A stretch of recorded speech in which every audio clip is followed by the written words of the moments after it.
नमस्कार। आज हम बात करने वाले हैं गणेश चतुर्थी की। भारत के सबसे जाने-माने, सबसे ज़्यादा उत्साह से मनाए जाने वाले त्योहारों में से एक है ये। हाँ, बिल्कुल। हमारे पास इस पर कुछ कह सकते हैं डिटेल्ड आर्टिकल्स और नोट्स हैं, जो इसके अलग-अलग पहलुओं पर जैसे धार्मिक, सांस्कृतिक, सामाजिक और हाँ, ऐतिहासिक भी, राइट। उन पर रोशनी डालते हैं। सही कहा। तो आज हम इन्हीं सोर्सेज के जरिए ये समझने की कोशिश करेंगे कि ये त्योहार सिर्फ एक पूजा पाठ का अवसर ही क्यों नहीं है, इससे कहीं ज्यादा गहरा है ये। हाँ, इसमें कई परतें हैं। वो जो हम सुनते हैं ना, गणपति बप्पा मोरया, वो सिर्फ एक नारा नहीं लगता, उसमें पूरी कहानी है, आस्था की, उत्सव की, लोगों की जुड़ने की। बिल्कुल। तो चलिए इसी कहानी को जरा खोलते हैं। बिल्कुल, और ये परतें वाकई काफी दिलचस्प हैं। गणेश चतुर्थी, जैसे आपने कहा, धर्म, संस्कृति, समाज, इतिहास, इन सब का एक ऐसा संगम है जहां हर धागा दूसरे से जुड़ा लगता है। हाँ, आज हम इसी जुड़ाव को समझने की कोशिश करेंगे, जो हमारे सोर्सेज में भी दिखता है। तो शुरुआत करें गणेश जी के धार्मिक महत्व से। उन्हें प्रथम पूज्य कहते हैं, मतलब कोई भी शुभ काम हो, उनकी पूजा पहले। हाँ, ये तो है। और विघ्नहर्ता भी, यानी सारे मुश्किलें दूर करने वाले। लोगों में ये विश्वास बहुत गहरा है कि गणपति पूजा से ना दिक्कतें कम होती हैं, लाइफ में पॉजिटिविटी आती है। उन्हें रिद्धि सिद्धि का दाता भी मानते हैं। ये सिर्फ मानने वाली बात है या इनके पीछे कुछ पौराणिक बेस भी है? नहीं नहीं, पौराणिक आधार तो है और काफी मजबूत है।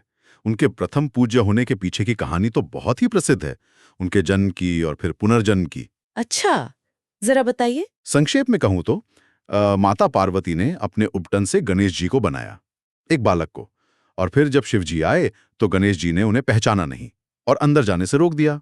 ओके। तो शिव जी को क्रोध आ गया और उन्होंने अनजाने में ही सही बालक का सिर काट दिया। फिर जब पार्वती जी ने देखा तो वो बहुत दुखी हुई, शोक में डूब गई। देवताओं ने आग्रह किया, तब जाकर हाथी का सिर लगाकर उन्हें दोबारा जीवन मिला। ओहो, ये कहानी है। हाँ, और इसी घटना के बाद उन्हें यह वरदान मिला कि हर काम की शुरुआत में सबसे पहले उन्हीं की पूजा होगी। तभी वो प्रथम पूज्य कहलाए, और गजानन नाम भी वहीं से आया, हाथी के मुख वाला। अच्छा। तो ये कथा सिर्फ कहानी नहीं है, ये उस विश्वास की जड़ है कि क्यों हर शुरुआत उन्हीं से होती है। समझी।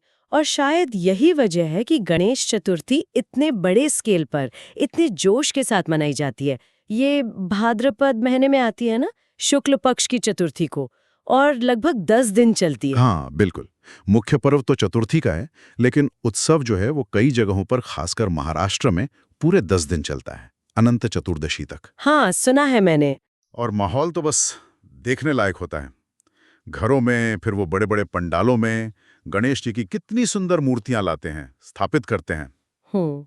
चारों तरफ बस चहल पहल, म्यूजिक, भक्ति, और हर तरफ गणपति बप्पा मोरया। पूजा की विधि भी तो खास होती होगी। आपने सोर्सेज में देखा होगा, कुछ चीजों का जिक्र है, दूर्वा और मोदक। इनका क्या कनेक्शन है? हाँ, पूजा विधि में कई चीजें हैं और हर चीज के पीछे कोई ना कोई वजह है, पारंपरिक या सिंबॉलिक। जैसे दुर्वा घास चढ़ाना। हाँ, दूर्वा। एक कहानी है कि गणेश जी को पेट में कुछ तकलीफ हुई थी, तो उन्हें दूर्वा चबाने से आराम मिला, तो वो उन्हें प्रिय हो गई। ये एक तरह से प्रकृति से जुड़ाव भी दिखाता है। अच्छा, ये लॉजिक है। और मोदक, मोदक तो जैसे गणेश जी का दूसरा नाम ही बन गए हैं। हाँ, वो तो है। माना जाता है कि ये उनका सबसे पसंदीदा मिष्ठान है, खासकर महाराष्ट्र में वो जो बनते हैं ना, चावल के आटे और गुड़ नारियल की फिलिंग वाले उखड़ीचे मोदक। उखड़ीचे मोदक, हाँ सुना है। बहुत फेमस है। तो ये सिर्फ भोग नहीं है, ये वहाँ की जो लोकल कुजीन है उसका भी हिस्सा है। पूजा की सामग्री, विधि, ये सब सिर्फ रस्में नहीं है, इनमें भक्ति तो है ही, साथ में प्रकृति, परंपरा, कला, सबका सम्मान दिखता है। और ये जो 10 दिन का उत्सव होता है, ये कैसे बीतता है? रोज पूजा, आरती? हाँ, बिल्कुल। जहाँ 10 दिन का उत्सव होता है वहाँ तो रोज सुबह शाम आरती होती है, भजन कीर्तन चल के रहते हैं, लोग रोज भगवान को अलग अलग तरह के भोग लगाते हैं। ये दिन आसिले परिवार के, दोस्तों के और समुदाय के साथ आने मिलने का सुजोग भी हो जाता है। फिर आता है 10वां दिन, अनंत चतुर्दशी, विसर्जन का दिन। विसर्जन, मैंने इसकी तस्वीरें और वीडियो देखे हैं, बहुत ही ग्रैंड होता है। ढोल नगाड़े, लोग नाचते गाते हैं। हाँ, विसर्जन यात्राएं तो अक्सर बहुत जीवंत और एनर्जी से भरी होती हैं। मूर्ति को पूरे सम्मान के साथ, गाजे बाजे के साथ किसी नदी, तालाब या समंदर तक ले जाते हैं। माहौल में उत्साह तो होता है, पर साथ में एक हल्की सी उदासी भी होती है कि बप्पा अब जा रहे हैं। और तभी वो नारा लगता है, गणपति बप्पा मौर्या, पुढच्या वर्षी लवकर्या, मतलब अगले बरस जल्दी आना। बिल्कुल। तो ये विसर्जन सिर्फ मूर्ति को पानी में बहाना है या इसका कोई और मतलब भी है गहरा? इसका एक गहरा प्रतीकात्मक अर्थ है, बिल्कुल है। माना जाता है कि गणपति इन 10 दिनों के लिए धरती पर आते हैं भक्तों के बीच, और फिर विसर्जन के साथ वो अपने लोक कैलाश पर्वत लौट जाते हैं। अच्छा। तो ये विदाई भी है और अगले साल उनके फिर से आने का न्योता और विश्वास भी। ये एक तरह का साइकिल है, आना, उत्सव मनाना और फिर वापस जाना, अगले आगमन के इंतजार के साथ। ये तो हो गई धार्मिक और उत्सव वाली बात, लेकिन जैसा हमने शुरू में कहा था, इसके और भी पहलू हैं। हमारे सोर्सेज में लोकमान्य बाल गंगाधर तिलक का जिक्र बार बार आता है। उनका क्या रोल था इस त्योहार को लेकर? हाँ, ये एक बहुत ही अहम इम्पॉर्टेंट पहलू है। देखिए, गणेश पूजा तो घरों में सदियों से होती आ रही थी, लेकिन उसे एक बड़े पब्लिक फेस्टिवल का रूप देने का क्रेडिट काफी हद तक लोकमान्य तिलक को जाता है।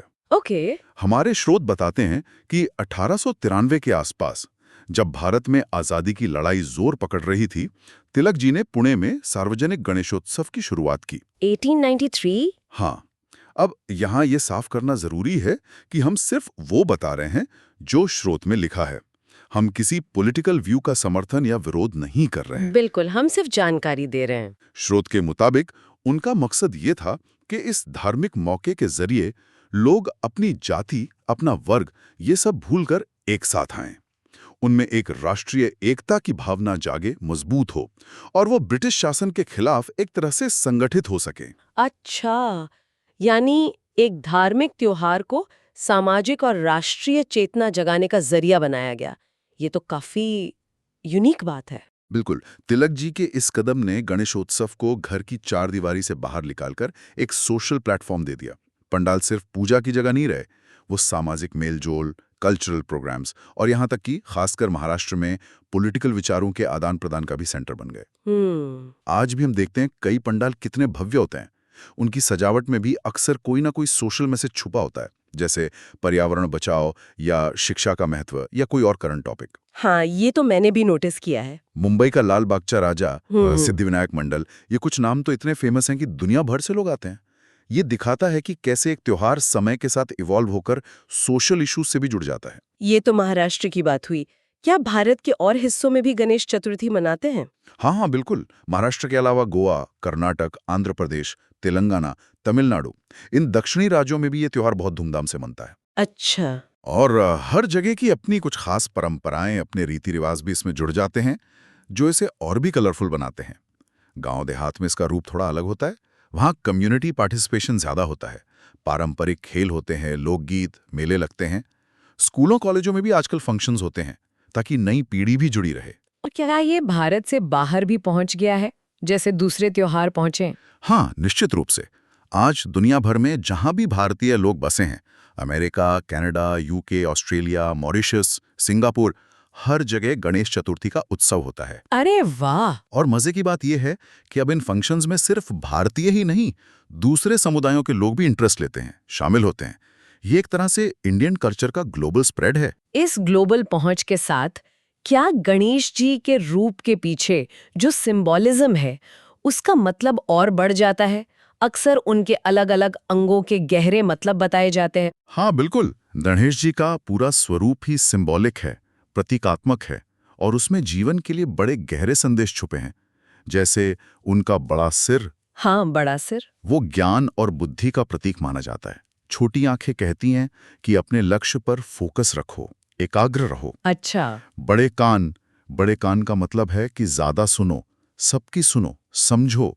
जबकि छोटा मुंह सलाह देता है कि बोलो कम और जो बोलो सोच समझकर बोलो। ये तो बड़ी प्रैक्टिकल बातें हैं। उनकी सूंड और बड़े पेट का भी कुछ खास मतलब है। और वो चूहा, उनका वाहन, ये कॉम्बिनेशन थोड़ा अजीब लगता है ना? अजीब लगता है, पर मतलब गहरा है। सूंड जो है वो फ्लेक्सिबिलिटी, अडेप्टेबिलिटी का प्रतीक है। जैसे सूंड हर काम कर सकती है, वैसे ही हमें भी हालात के हिसाब से ढलना आना चाहिए। विशाल पेट या उदर, वो जीवन की अच्छी बुरी हर बात को पचा जाने का प्रतीक है। मतलब धैर्य, सहनशीलता। सही है। और उनका वाहन, वो छोटा सा चूहा या मूषक, वो ये दिखाता है कि सबसे बड़ी ताकत या सबसे बड़ा ज्ञान भी विनम्रता के साथ होना चाहिए और हमें अपने अहंकार पर, चाहे वो कितना भी छोटा क्यों ना लगे, उस पर काबू रखना चाहिए। ये सारे प्रतीक मिलकर एक बैलेंस्ड और सक्सेसफुल जीवन जीने का तरीका बताते हैं। ये सिर्फ धार्मिक चिन्ह नहीं है, ये तो लाइफ फिलॉसफी है एक तरह की। ये तो वाकई बहुत गहरे मतलब है। लेकिन आजकल कोई भी बड़ा त्योहार हो, पर्यावरण की चिंताएं सामने आ ही जाती हैं। गणेश चतुर्थी में भी ये बात उठती है, खासकर मूर्तियों के विसर्जन को लेकर। हाँ, ये एक अहम मुद्दा है और बहुत जरूरी भी है इस पर बात करना। हम्म। पहले क्या था, मूर्तियां मिट्टी की बनती थी, वो पानी में आसानी से घुल जाती थी। हाँ, पारंपरिक रूप से तो मिट्टी की ही होती थी। लेकिन बीच में क्या हुआ, प्लास्टर ऑफ पेरिस यानी पीओपी से बनी मूर्तियां ज्यादा चलन में आ गई। वो सस्ती होती हैं, दिखने में शायद ज्यादा आकर्षक लगती हों कुछ लोगों को, लेकिन पीओपी पानी में घुलता नहीं है। हाँ, ये तो प्रॉब्लम है। और उसमें जो केमिकल वाले रंग इस्तेमाल होते हैं, वो पानी को, नदियों को, तालाबों को बुरी तरह पल्यूट करते हैं। पानी में रहने वाले जीवों को बहुत नुकसान पहुंचता है। तो इसका कुछ हल निकल रहा है? क्या लोग अब इस बारे में सोच रहे हैं? अच्छी बात यह है कि हाँ, काफी जागरूकता बढ़ी है और लोग हल भी अपना रहे हैं। लोग वापस मिट्टी की मूर्तियों की तरफ जा रहे हैं, जिन्हें अब इको फ्रेंडली गणेश कहते हैं। इको फ्रेंडली गणेश, हाँ। कई आर्टिस्ट और संस्थाएं ऐसी मूर्तियां बना रही हैं जिनमें नेचुरल कलर्स का इस्तेमाल होता है। एक और कॉन्सेप्ट पॉपुलर हो रहा है, बीज गणेश। बीज गणेश वो क्या है? उसमें मूर्ति के अंदर किसी पेड़ पौधे के बीज डाल देते हैं। विसर्जन के बाद उसे पानी में डालने के बजाय किसी गमले में रख देते हैं, पानी डालते हैं, तो उससे एक नया पौधा उग जाता है। अरे वाह, ये तो बहुत अच्छा आइडिया है ना? इसके अलावा कई शहरों में लोकल बॉडीज और एनजीओ मिलकर विसर्जन के लिए अलग से आर्टिफिशियल तालाब या कुंड बना रहे हैं, ताकि नदियां और झीलें गंदी ना हों। ये सब दिखाता है कि हमारी परंपराएं रुकी हुई नहीं हैं, वो समय और जरूरत के हिसाब से बदल सकती हैं और ज्यादा जिम्मेदार भी बन सकती हैं।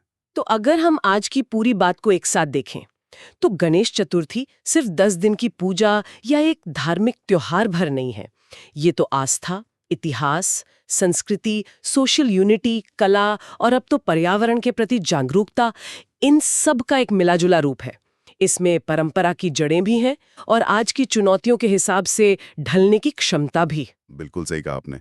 ये एक ऐसा पर्व है जो लगातार इवॉल्व हो रहा है, नए मतलब जोड़ रहा है अपने साथ। ये भारत की जो कल्चरल वाइब्रेंसी है, जो विविधता है, उसका एक बेहतरीन उदाहरण है। तो इन सब बातों से हम क्या समझें? शायद यही कि परंपराएं जड़ नहीं होती हैं, वो बहते पानी की तरह होती हैं, जो समय के साथ अपना रास्ता खुद बनाती हैं, बदलती हैं, पर फिर भी अपनी पहचान बनाए रखती हैं। गणेश चतुर्थी इसका जीता जागता सबूत है। बिल्कुल। और यहीं से एक सवाल मन में आता है, शायद हमारे सुनने वालों के सोचने के लिए। जैसे जैसे गणेश चतुर्थी भारत से निकलकर दुनिया भर में फैल रही है और साथ ही पर्यावरण जैसे नए कंसर्न से भी जुड़ रही है, तो ये सोचना दिलचस्प है कि आगे चलकर भविष्य में इसका रूप कैसा होगा। अच्छा सवाल है। क्या ये दुनिया भर में भारतीय संस्कृति का एक स्टैंडर्ड सिंबल बन जाएगा, या फिर ये अलग अलग जगहों की लोकल संस्कृतियों के साथ घुल मिलकर कुछ नए, कुछ अनोखे रूप ले लेगा? ये सवाल हमें इस त्योहार की जिंदगी और इसके फ्यूचर के बारे में सोचने पर मजबूर करता है।